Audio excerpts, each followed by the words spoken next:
Baik, Assalamualaikum warahmatullahi wabarakatuh. Selamat pagi, siang, dan malam kepada para mahasiswa pendidikan kewarganegaraan dan semoga sehat selalu, salam sehat untuk semua. Nah, kita saat ini sedang masuk materi tentang hak asasi manusia yang tentunya teman-teman sudah pasti banyak sekali mendengar isu-isu tentang hak asasi manusia.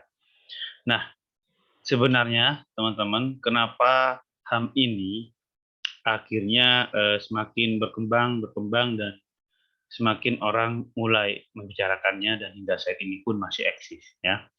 Jadi HAM itu berawal dari gagasan bahwa manusia tidak boleh diperlakukan semena-mena oleh kekuasaan karena manusia memiliki hak alami yang melekat pada diri manusia itu sendiri. Nah, HAM sendiri itu muncul sebagai respon atas ketidakadilan, penindasan, dan kekejaman kelompok tertentu yang memiliki kekuasaan kepada kelompok yang lemah. Nah, perjuangan-perjuangan hak asasi manusia sejatinya tidak dari sekarang saja. Mungkin dari dulu kita bisa melihat misalnya kekejaman Fir'aun, kemudian kekejaman Raja Flat, kemudian para raja-raja yang bengis, yang tirani itu akhirnya mendorong orang untuk ini tidak manusiawi, ini harus ada keadilan. Disitulah akhirnya bagaimana yang harus dilakukan adalah pemenuhan terhadap hak asasi manusia. Karena tadi kekuasaan itu sejatinya dimiliki oleh siapa? Semena-mena menindas orang dan sebagainya. Kita sudah banyak melihatlah contoh-contoh di film-film perang, film-film apa namanya, misalnya The Freedom, kemudian juga ada Brave of Heart, banyak sekali beberapa film itu berangkat dari adanya kekejaman, ketidakadilan dan sebagainya. Nah, secara apa namanya, secara yang tertulis misalnya atau yang sudah terdokumentasi secara rapi akan kita temukan bahwa pemikiran-pemikiran asasi manusia itu sejatinya sudah lama. Nah, ini ada beberapa yang bisa jadi rujukan, namun sebelumnya saya yakin masih banyak ya. Misalnya kita sebut misalnya di Piagam Madinah ya, Syahifah di abad ke-6 di dalam Islam sendiri. Kemudian di Raja Hammurabi tentang hukumannya dan di beberapa kerajaan-kerajaan, tapi banyak sekali memang literatur itu yang mungkin lebih tertata rapi itu ada di titik-titik ini. Atau beberapa cakupan mungkin belum tercakup oleh saya sendiri.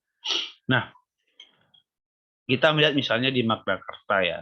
Dia ini berawal dari eh, bagaimana Raja Inggris ya dengan beberapa bangsawannya itu akhirnya melakukan semacam kesepakatan dengan beberapa perwakilan yang prinsipnya ada pembatasan kekuasaan dari seorang raja itu sendiri. Karena tuntutan yang ada itu harus diberikan. Ada perwakilan, kemudian ada hak asasi manusia yang harus diatur di situ. Kemudian di Bill of Rights ya di tahun 1689 juga merupakan perlawanan terhadap pemerintahan raja yang bertindak sewenang-wenangnya. Jadi ini sama di awal seperti yang tadi bahwa adanya kesewenang-wenangan itu berangkat dari kesewenang-wenangan itulah timbul pergolakan di rakyat. Dan di beberapa wilayah bisa terjadi juga hal seperti itu. Nah, di sini juga muncul semboyan equality before the law yang memperkuat lahirnya negara hukum serta menegakkan asas prinsip persamaan. Kita ini kan sama-sama manusia. Kenapa ada beberapa perbedaan dan orang menindas saling menindas satu sama lain? Dan di beberapa apa namanya buku yang lain pun juga sama ya. Bahkan pernah ada perkataan misalnya homo homini lupus ya. Itu kan serigala apa manusia itu adalah serigala bagi manusia yang lain. Artinya ada kekuatan di situ. Sama seperti kalau kita nanti mau membaca tentang teori-teori kedaulatan Tuhan, raja, negara, rakyat, dan hukum akhirnya bergerak. Bagaimana saling menghargai satu sama lainnya. Nah, selanjutnya kita juga melihat di Virginia Declaration of Rights ya di Amerika, dan ini juga kemerdekaan Amerika itu sendiri. Maka julukannya memang liberty ya, bahkan dibuat patung tentang liberty di situ. Bagaimana harus poin-poinnya lah adanya kebebasan pers, beribadah, dan ketentuan yang menjamin tidak dapat dicabutnya kebebasan seorang kecuali berdasarkan hukum setempat, ya, atau berdasarkan pertimbangan sesamanya. Artinya di dalam kemerdekaan Amerika sendiri sudah tercantum bahwa penghargaan terhadap hak asasi manusia itu diatur. Nah, kemudian misalnya kita juga melihat ini, ya, kata pembukaannya, semua orang diciptakan sama. Oleh pencipta mereka dilengkapi hak-hak yang tidak dapat dipisahkan. Di antara hak itu ialah hak hidup, hak kebebasan, dan hak akan kebahagiaan. Pemerintah dibentuk oleh manusia untuk menjamin hak tersebut dan kepuasan adil berasal dari persetujuan mereka yang diperintah. Ini salah satu contoh yang ada di dalam Declaration of Independence. Kemudian di Amerika Serikat, lanjut di 1791 ada Bill of Rights, memuat kebebasan, hak milik, dan keselamatan. Jadi liberty, property, dan safety itu sudah mulai berkembang. Nah, dari beberapa catatan sejarah tersebut akhirnya muncul instrumen-instrumen HAM modern setelah itu, baik dari DUHAM, ya, Declaration of Human Rights atau Declaration of HAM di tahun 1948, tepatnya 10 Desember 1948. Kemudian muncul covenant-covenant yang lain tentang hak sipil dan politik, hak ekonomi, sosial dan budaya, hak anak, kemudian tentang penyiksaan, konvensi tentang penghapusan, dan konvensi lain-lainnya. Ini banyak sekali, teman-teman. Nah, berbicara HAM, berbagai negara itu memiliki istilah yang berbeda. Misalnya human right, fundamental right, basic right, dan Indonesia sendiri menamakan HAM, hak asasi manusia. Nah, Indonesia dalam Undang-Undang 39 tahun 1999 menjelaskan atau memberi definisi stipulatif di dalam ketentuan umumnya, HAM adalah seperangkat hak yang melekat pada hakikat dan keberadaan manusia sebagai makhluk Tuhan yang Maha Esa dan merupakan anugerahnya yang wajib dihormati, dijunjung tinggi, dan dilindungi oleh negara hukum, pemerintahan, dan setiap orang demi kehormatan serta perlindungan harkat dan martabat manusia. Dari pengertian ini sebenarnya sangat komprehensif pembatasan atau definisi tentang hak asasi manusia di Indonesia. Di sini mengatakan bahwa seperangkat hak artinya tidak hanya satu, ya, melekat dalam diri manusia itu sendiri. Kemudian sebagai makhluk Tuhan ini mengakui bahwa Tuhanlah yang sejatinya paling berkuasa atas diri manusia itu sendiri. Karena anugerah tersebutlah manusia itu wajib dihormati, dijunjung tinggi, dan dilindungi oleh negara hukum, pemerintahan yang ada di dalam negara hukum itu sendiri. Dan tidak hanya pemerintah, tapi orang antar orang itu saling menghormati. Nah, di sini ingin mengangkat bahwa antar sesama manusia itu harus saling menghormati. Tapi sebelum nyampe ke 3999 nanti sebenarnya ada ketika kita merdeka itu sudah menyebutkan misalnya dalam pembukaan bahwa sesungguhnya kemerdekaan adalah hak segala bangsa dan oleh karena itu maka penjajahan di atas dunia harus dihapuskan karena tidak sesuai dengan pri kemanusiaan dan pri keadilan. Bangsa kita sudah berpikir sejauh itu. Bahkan di sila kedua pun jelas ya tentang kemanusiaan itu.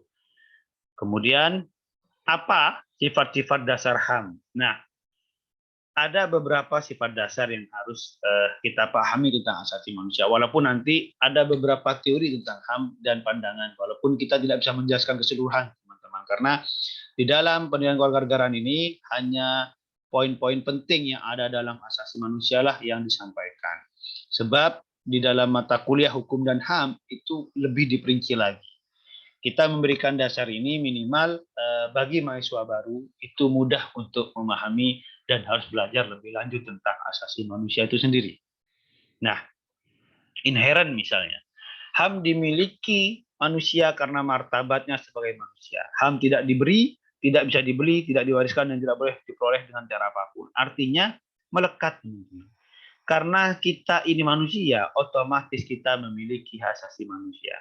Ya, ini penting untuk dipahami sehingga siapapun orang itu ya atau manusia itu dia wajib dihormati ya. Karena apa? Karena udah melekat. Maka ada yang bilang misalnya pepatah bijak, manusia itu adalah makhluk paling sempurna karena memiliki akal dan pikiran, kemudian memiliki beberapa hal yang tidak bisa dilakukan oleh makhluk hidup yang lain. Karena ini tidak bisa dibeli. Ini given dari Tuhan. Karena manusia, maka sejatinya dia memiliki hak asasi manusia itu sendiri. Kemudian universal. Nah, di universal sendiri ini pemahamannya adalah HAM itu berlaku untuk semua orang di seluruh dunia. Tidak hanya di Indonesia, tidak hanya di Arab Saudi, tidak hanya di Malaysia, tidak hanya di Eropa, tapi di seluruh dunia. Jadi HAM itu prinsip yang diterima secara umum tanpa dipengaruhi oleh ras, jenis kelamin, agama, etnis, dan pandangan politik, serta pandangan lain tentang kebangsaan dan sebagainya. Karena apa, teman-teman? Kita tidak pernah minta kepada Tuhan dilahirkan. Lahir di Bangkalan, lahir di Jawa Timur, lahir di Jawa Tengah, kemudian kita warna kulitnya hitam, putih, kita tidak pernah minta. Walaupun di doa selalu minta misalnya, jadikanlah keturunan kami yang baik. Tapi kita tidak pernah tahu kehendak Tuhan itu seperti apa. Ya, mungkin yang kita ketahui adalah ketika dalam janin sudah ada perjanjian antara manusia itu dan Tuhan itu sendiri, maka ruh itu baru dihembuskan di umur sekitar 4 bulanan. Itu kalau kita mempercayai ada dalam beberapa kitab-kitab yang kita yakini. Kemudian tidak dapat diingkari, ya, HAM adalah hak yang tidak dapat diingkari sebagai hak yang dimiliki oleh semua manusia. Karena tadi melekat itu, jadi nggak bisa diingkari. Karena sejatinya dia manusia wajib atau memiliki hak. Ya, contoh sederhana adalah apakah bayi itu punya hak padahal dia belum lahir ya. Dia kan juga manusia. Proses untuk menjadi manusia. Pilih hak. Di beberapa daerah itu ada yang namanya selamatan 4 bulanan, 7 bulanan. Bisa jadi tujuannya apa? Untuk mendoakan si bayi lancar, kemudian ibunya juga tenang. Itu kan wujud dari perlindungan terhadap hak asasi manusia. Padahal dia belum lahir. Tapi sudah disyukuri, sudah diselamati, bahkan didoakan. Ya, jadi itu sudah sangat menarik, tidak dapat diingkari.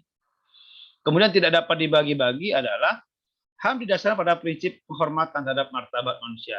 Untuk hidup bermartabat, semua orang berhak atas kebebasan, keamanan, dan standar kehidupan yang layak. Hal ini menjadi bahwa hak tidak tersebut saling berkaitan satu sama lain dan tidak dapat dibagi atau dipisahkan.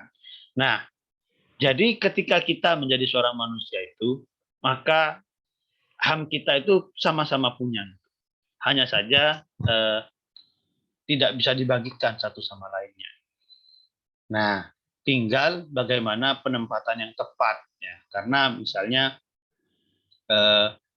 katakanlah orang WNA ya datang ke Indonesia, WNI datang ke luar negeri, itu memiliki HAM dan itu tidak bisa dibagikan. Tapi mereka pun juga wajib mentaati beberapa aturan yang ada di negara tersebut. Kemudian saling tergantung bahwa pemenuhan hak yang satu akan sangat tergantung dengan pemenuhan yang lain. Jadi ketika hak hidup itu diberikan, maka hak tentang kehidupan yang layak juga harus diberikan. Kemudian hak untuk berpolitik, maka sosial budaya pun itu akan saling bergantung satu sama lain. Nah, disitulah ada semacam seperangkat atau saling ketergantungan antara hak yang satu dengan yang lain. Tentunya ketika kita nanti mentafsirkan di dalam konteks Indonesiaan, HAM itu pun juga ada dibarengi dengan kewajibannya. Jadi ini harus dipahami karena nanti ada pandangan-pandangan atau teori tentang hak asasi manusia itu sendiri. Kemudian hak tersebut harus dilindungi, dihormati dan dipertahankan. Nah, siapa yang bisa menghormati ini? Tentunya negara atau pemerintah itu sendiri. Tetapi juga bisa orang perorangan itu sendiri atau kelompok masyarakat itu sendiri untuk melindunginya. Karena apa? Karena kadang-kala manusia itu butuh perlindungan dari manusia yang lain. Ya. Nah, dalam hal ini negara kita sudah wajib karena itu bagian dari tujuan negara kita melindungi segenap dan seluruh tumpah darah Indonesia. Di situ sudah termaktub sebenarnya maksud tentang asasi manusia itu walaupun secara implisit. Tidak boleh dikurangi hak tersebut, tidak boleh dikurangi, dirampas oleh siapapun. Nah, di sini memang betul masih banyak terjadi pelanggaran hak asasi manusia. Tapi sejatinya dalam prinsip-prinsip dasar itu tidak boleh. Nah, kenapa? Karena seperangkat yang tadi, manusia itu memiliki semua organ tubuhnya dan memiliki daya pikirannya, daya gerakannya yang itu merupakan haknya, walaupun tetap ada kewajiban. Tetapi kadangkala banyak praktek itu yang mengurangi atau merampas itu. Sejatinya tidak boleh. Ya, misalnya seorang ibu hamil itu punya hak untuk didahulukan ketika misalnya sudah proses mau sangat-sangat kontraksi, ya harus ada pemberian itu. Tidak boleh dikurangi ya karena antri, ya, kemudian yang masih sehat ada, lah, tapi disitulah harus ada yang namanya hak asasi itu diberikan kepada yang sudah emergensi seperti itu. Maka ada dalam rumah sakit misalnya IGD, UGD, atau ukuran-ukuran standar operasional tentang penanganan-penanganan mana yang lebih didahulukan. Bukan dalam arti tebang pilih, tapi tidak ingin mengurangi hak asasi yang ada dalam diri manusia itu sendiri. Apalagi dalam posisi-posisi seperti tersebut. Nah, selain sifat dasar tadi ada beberapa prinsip ya, baik di dalam beberapa konvenan dan mungkin juga dalam Declaration of Human Rights, yaitu adalah prinsip kesetaraan. Jadi di dalam HAM itu sendiri ada semacam prinsip kesetaraan yang diberikan. Jadi idenya meletakkan semua orang terlahir bebas dan memiliki kesetaraan. Dan prinsip ini mensyaratkan adanya perlakuan yang setara. Maka di dalam adendum hukum misalnya ya prinsip atau asasnya adalah equality before the law. Dan itu pun juga dianut di dalam undang-undang dasar kita. Yang kedua, prinsip non-diskriminasi. Jadi salah satu konsekuensi dari setara tadi, jangan ada diskriminasi. Kalau sudah setara, walaupun kamu berwajah yang berbeda, berkulit yang berbeda, itu tidak boleh ada diskriminasi. Dan faktanya teman-teman di beberapa negara, bahkan mungkin di Indonesia juga masih ada seperti itu. Ya, padahal misalnya orang itu hitam atau orang itu albino atau orang itu ada kekurangan, dia tidak minta itu, tapi Tuhan memberikan itu. Maka kita tidak boleh mendiskriminasinya, haknya diberikan. Termasuk difabel pun haknya diberikan, tidak boleh ada diskriminasi. Dan ini sudah mulai berangkat, bahkan termasuk olahraga ada Paralimpik, itu untuk memberikan kesempatan yang sama kepada siapapun.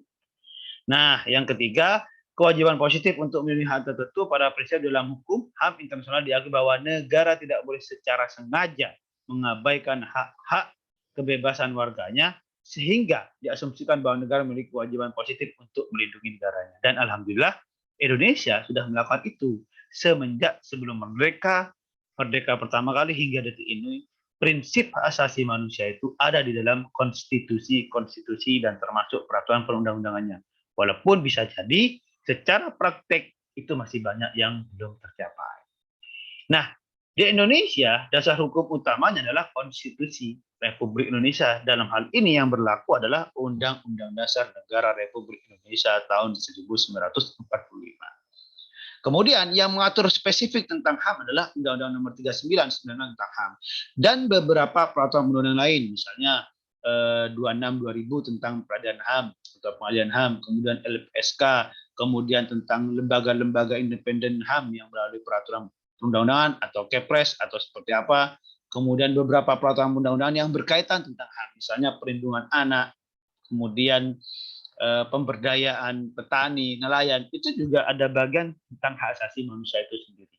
Nah, kita coba melihat ya dari Undang-Undang Dasar kita sebenarnya teman-teman sangat jelas sekali untuk menghargai, menghormati asasi manusia orang lain. Misal di 28A, di situ disebutkan tentang hak tentang mempertahankan hidup dan kehidupannya. 28B, membentuk keluarga, keturunan dan perlindungan anak dan kekerasan diskriminasi. Maka contoh misalnya ada peraturan tentang tidak boleh menikah dalam satu kantor, diujikan ke Mahkamah Konstitusi, itu dibatalkan pasal tersebut. Karena itu bertentangan tentang hak orang membentuk keluarga. Keturunan itu tidak boleh. Itu hak orang. Ada beberapa perusahaan melalui Undang-Undang Tenaga Kerjaan misalnya, dia membuat kebebasan melarang itu dengan alasan organisasi tidak berjalan, tapi tidak bisa begitu sebab orang berkeluarga itu memiliki hak, ya. Kemudian mengembangkan dan memajukan diri serta mendapat pendidikan dan manfaat dari iptek. Nah, di sini kita memiliki hak itu semua. Bahkan tentang pendidikan itu ada pasal khusus di pasal 31. Ada kewajiban juga untuk kita belajar berapa tahun, ya. Itu wujud negara itu memperhatikan tujuannya, mencerdaskan kehidupan bangsa, termasuk pemanfaatan iptek yang kali ini atau detik-detik ini itu sangat mendominasi kehidupan masyarakat kita, apalagi pandemi seperti ini. Kemudian pengakuan yang sama di hadapan hukum, hak untuk bekerja dan kesempatan sama dalam pemerintahan. Ini prinsip tentang kepastian hukum. Kemudian kebebasan beragama, meyakini kepercayaan, memilih kewarganegaraan, memilih tempat tinggal, kebebasan berserikat, perkumpulan, berpendapat. Ini juga diakui di dalam konstitusi kita. Bahkan di pasal 29 tentang keagamaan juga diatur. Kemudian tentang kebebasan berserikat itu ada pasal 28. Jadi di sini teman-teman, di Indonesia utamanya, itu sudah sangat diatur dalam konstitusinya. Kemudian berkomunikasi dan memperoleh informasi, dan perlindungan data pribadi, keluarga, kehormatan, dan martabat dari bebas dari penyiksaan, hidup sejahtera lahir dan batin, tidak dituntut atas dasar hukum yang berlaku surut, dan bebas dari perlakuan diskriminatif, berkewajiban menghargai orang dan pihak lain, serta tunduk kepada pembatasan undang-undang. Nah, yang menarik teman-teman, dari semua hak ini adalah ada di pasal 28D tentang kewajiban menghargai hak orang lain. Dan HAM itu ada pembatasan dalam undang-undang. Artinya, dalam pandangan hak asasi manusia itu ada tentang pandangan universal, ya. Kemudian universal absolut dan relatif, atau partikularistik absolut dan relatif. Ada beberapa negara yang berpandangan HAM itu semuanya sama, harusnya sama pandangannya. Tapi ada yang berpandangan HAM setiap negara itu berbeda pandangannya. Kemudian juga ada yang berpandangan, ada yang sama memandang HAM itu tetapi menyesuaikan dirinya dengan budaya-budaya daerah. Ada juga yang HAM itu sesuai dengan kebudayaan daerah masing-masing. Jadi di situ pandangan HAM dari beberapa teori tentang HAM, tentang teori natural law, kemudian positivis, kemudian doktrin Marxis, kemudian relativitas kultural. Itu teori-teori itu akhirnya melahirkan beberapa pandangan tadi. Tidak semua negara itu sama akhirnya. Termasuk Indonesia, ada yang menyebut Indonesia ini karakternya pandangan partikularistik relatif. Indonesia mengikuti Covenant, mengikuti ratifikasi perjanjian nasional tentang DUHAM. Tapi Indonesia menyesuaikan diri dengan kebudayaan yang ada di daerah atau di wilayahnya. Walaupun tetap masih debatable hingga detik ini. Ya, karena beberapa literatur juga menyebutkan. Tapi disinilah menariknya. Kenapa kok muncul ini? Ya, karena bisa jadi masih ada kesepakatan bahwa kebudayaan lokal itu juga menunjukkan hak asasi manusia yang berbeda coraknya. Apakah sejak sekarang? Tidak, dari dulu sudah ada. Misalnya tentang Raja Brawijaya V yang anaknya adalah Raden Patah, itu membebaskan keyakinannya beragama seperti apa. Padahal dia beragama Buddha atau Hindu ya, kemudian Raden Patahnya Islam dan membentuk kerajaan Demak. Itu menarik. Bahkan julukannya adalah raja yang paling pluralisme. Ya. Nah di sini teman-teman banyak sekali sebenarnya konsep-konsep orang dulu itu sudah menghargai hak asasi manusia itu. Sekarang dimodernkan saja, didokumentasikan secara nyata. Nah, di dalam 399 sendiri juga diatur tentang hak untuk hidup, hak untuk membangun keluarga dan mempunyai keturunan, hak-hak pengembangan diri, hak keadilan, hak kebebasan pribadi, hak keamanan, hak kesejahteraan, hak partisipasi, hak perempuan dan hak anak. Nah, di sini semakin menunjukkan bahwa hak asasi manusia itu dilindungi oleh negara melalui apa? Melalui undang-undang dasarnya, melalui undang-undangnya, dan melalui beberapa lembaga-lembaga independen yang sudah diatur. Walaupun di dalam penegakannya masih banyak hal-hal yang perlu kita diskusikan. Nah, itu tentang hak asasi manusia. Dan apakah ada kewajiban? Tetap ada, teman-teman. Misalnya kewajiban untuk mematuhi hukum tentang HAM dan tentang apa ada yang dalam negara itu, kewajiban untuk berpartisipasi dalam bela negara di Indonesia diatur di dalam pasal 30 dan pasal 27 ayat 3. Kemudian kewajiban menghormati HAM, moralitas, etika, dan disiplin kehidupan berbangsa dan bernegara, dan kewajiban untuk mematuhi pembatasan yang terlalu hukum. Jadi inilah perbedaan bisa jadi dengan konsep yang ada di beberapa negara, dan Indonesia itu memadukan antara hak dan kewajiban hak asasi manusia itu dilakukan. Nah, bahkan ada beberapa budayawan yang mengatakan sebaiknya kewajiban itulah yang didahulukan dulu, baru hak itu akan diberikan. Karena kewajiban kita yang utama adalah hambanya Tuhan sejatinya. Ya, dari hamba Tuhan itu kita mengakui kita ini manusia, maka sejatinya hak-hak yang tadi itu dilakukan kewajiban dulu, maka hak itu akan sendirinya akan berlaku. Misalnya kewajiban kita dalam menghormati orang lain, otomatis hak kita untuk dihormati itu akan dilakukan oleh orang lain itu sendiri. Nah, permasalahannya adalah tidak semua orang itu melakukan kewajiban tapi malah menuntut haknya. Ini yang terjadi banyak di Indonesia. Nah, negara sendiri apakah tidak punya hak dan kewajiban? Ya sama, pasti dia memiliki kewajiban. Misalnya untuk menghormati HAM, kewajiban negara untuk tidak melakukan tindakan intervensi atau campur tangan oleh negara sendiri dalam beberapa hal, ya. Kemudian untuk melindungi HAM, negara bertindak aktif dalam memastikan tidak terjadinya pelanggaran HAM oleh individu atau korporasi. Kemudian untuk pemenuhan HAM, kewajiban negara untuk mengambil tindakan dalam perkara baik dalam legislatif, administrasi, judisial dan semuanya itu di dalam kerangka sistem hukum itu harus diberikan. Bagaimana negara mengatur itu semua.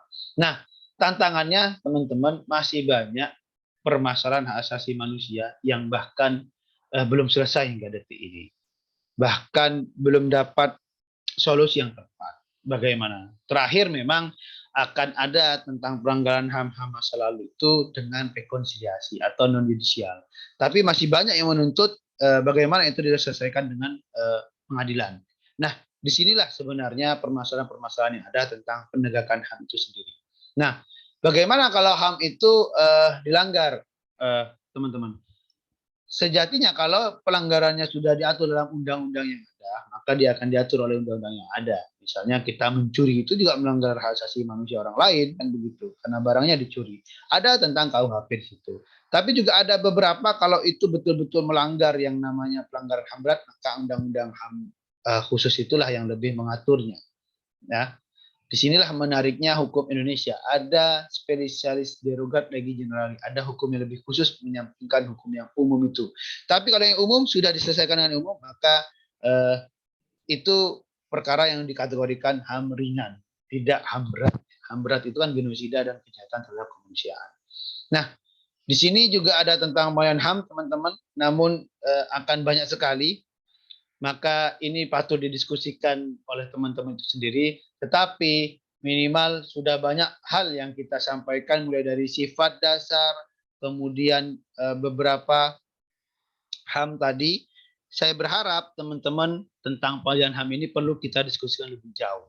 Sebab undang-undang ini lahir 26/2000, prosesnya ada, tapi masih beberapa kasus yang sudah didapatkan, tapi tidak dapat efektif signifikan untuk beberapa HAM masa lalu yang bisa diperkarakan. Ya, ada banyak ya. Ini bisa dibaca. Kemudian saya masuk kepada ini.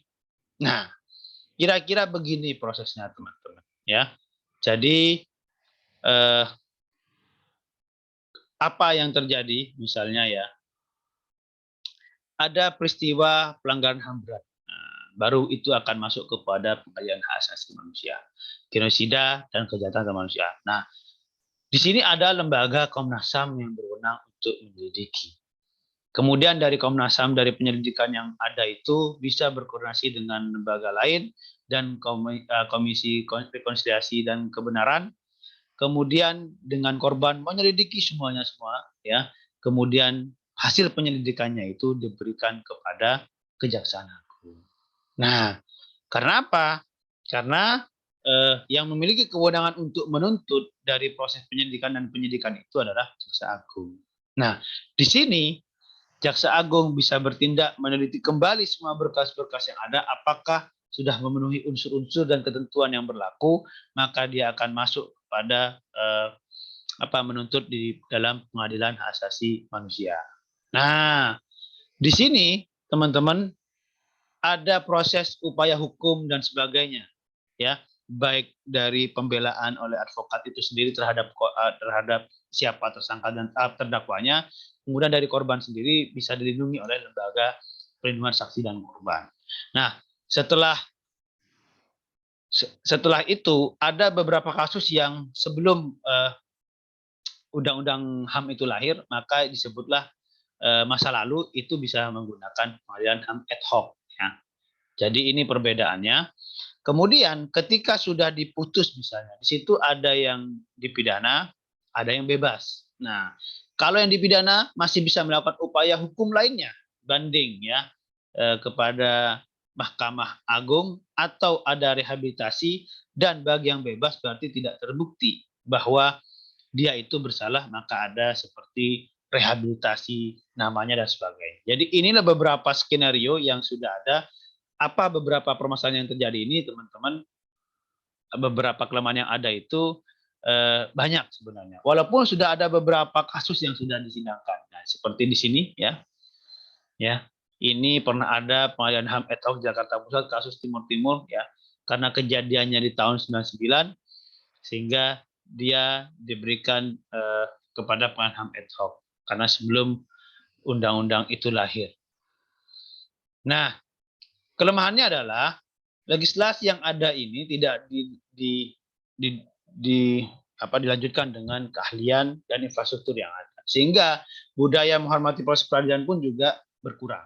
Itu beberapa kelemahan inti di dalam legislasi ini, sehingga beberapa kejadian asasi manusia itu tidak bisa sampai ke pengadilan. Karena beberapa lembaga yang menyelidiki itu, entah itu lembaga independen atau Komnas HAM itu sendiri, kadangkala tidak sampai menyimpulkan bahwa terjadi pelanggaran HAM berat. Atau sudah disimpulkan dan direkomendasikan, tapi ketika dimasukkan ke dalam Kejaksaan Agung menganggap itu adalah pidana biasa.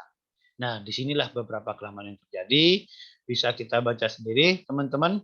Dan yang paling penting adalah sebenarnya budaya hukumnya. Ini dari budaya menghormati persidangan saja, banyak hal yang keteteran ya. Misalnya tidak tepat waktu, kehadiran pengunjung dibatasi, gangguan terhadap independensi dan imparsialitas para aparat penegak hukum, ini sangat terjadi. Ya.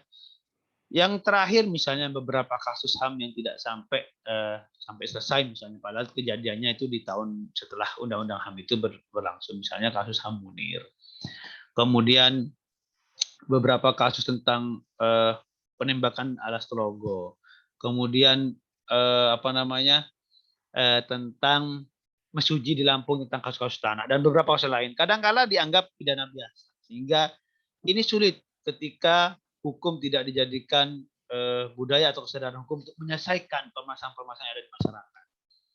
Ya, kita memahami bahwa terjadi kalau dalam proses ya, misalnya Johannes Sukanto mengatakan penegakan hukum itu tidak berjalan, misalnya karena adanya pacaran yang kurang, kemudian substansi, struktur, dan kultur, kemudian fasilitas yang ada. Tapi sebenarnya kalau saya melihat Friedman, budaya itu harus dibangun.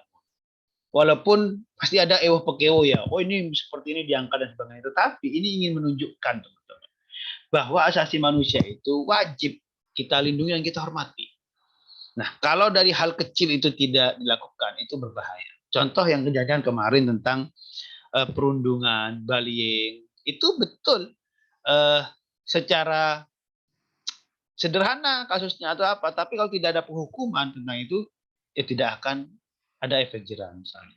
Atau setidak-tidaknya pelanggaran HAM itu harus diangkat terus sebagai suatu contoh kasus yang bisa memantik yang lain bahwa sudah saatnya kita saling menghormati, menghargai satu sama lain. Nah, itu pengertian awal beberapa HAM atau tentang HAM, baik di bagaimana sejarahnya, kemudian prinsip dasarnya sampai kepada yang ada di Indonesia. Tapi yang harus kita akui dan kita acungi jempol adalah bagaimana pendiri bangsa kita sudah menaruh itu, teman-teman, di dalam konstitusi sejak kita dalam pembahasan kemerdekaan. Dan itu termaktub di dalam Pancasila kita, pembukaan Undang-Undang Dasar 45, dan di batang tubuh ada sebenarnya prinsip-prinsip HAM secara eksplisit dan implisit itu diberikan. Tugas negara lah melindunginya dan tugas masyarakat lah saling menjaga satu sama lainnya. Nah, teman-teman, cukup sampai di situ pengertian asasi manusia. Kita bertemu di forum-forum diskusi yang lain. Terima kasih atas perhatiannya. Wallahul muwaffiq ila aqwamit thoriq. Wassalamualaikum warahmatullahi wabarakatuh.